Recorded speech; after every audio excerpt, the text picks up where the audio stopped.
خوفناک رات۔ یہ انڈونیشیا کے ایک ساحلی گاؤں کی کہانی ہے۔ سپہر کے 3:30 کا وقت تھا۔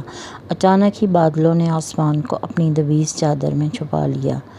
چند لمحوں میں زمین روشنی سے خالی ہو گئی۔ اندھیرے کی سیاہی کے ساتھ ساتھ تیز ہوائیں چلنے لگیں۔ درختوں کے پتے تو کیا، ٹہنیاں تک ٹوٹنے لگیں۔